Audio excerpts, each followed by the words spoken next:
Chapter 1: Shogun's Rebirth. Thunder cracked across the night sky.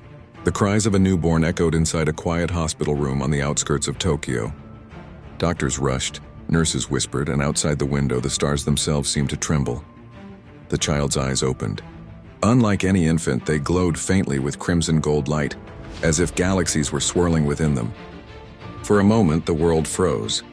The heart monitors, the clock on the wall, even the falling rain outside, and all paused. The doctor blinked in confusion, and when he looked again, everything was normal. The glow was gone. The baby lay silent, staring at the ceiling with a calmness that no newborn should have. The nurses called it a trick of the light. But in truth, the being who had once been Dauk had entered the world. He had chosen his new name, Shogun. Shogun's childhood was far from ordinary. By the time he could walk, he understood languages without learning. Books flipped themselves open for him. At 3, he could summon fire from his fingertips. At 5, he floated above the ground when he grew restless. But with every display of power, he forced himself to stop. He had sealed away 97% of his strength for a reason: to live as human, not as creator. Still, even his sealed state was overwhelming. He learned quickly that emotions triggered his abilities. Anger caused the ground to tremble. Sadness bent the air around him. Joy could heal wounds. So he built walls around his heart, locking his emotions away. Calm, expressionless, detached. That was how Shogun survived childhood without exposing himself. 17 years passed.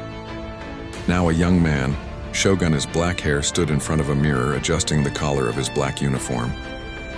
His reflection was sharp, dark hair that seemed to swallow light, crimson eyes hidden behind ordinary brown contacts, and a quiet aura that made others uneasy without knowing why.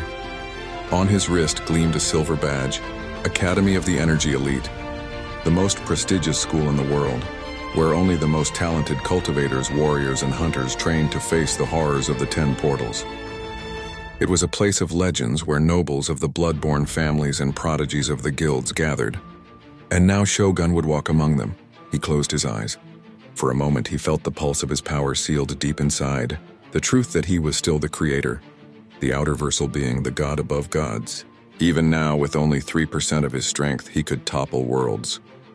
But instead, he whispered quietly to himself, "This life, I will live in the background." His voice was cold, almost emotionless.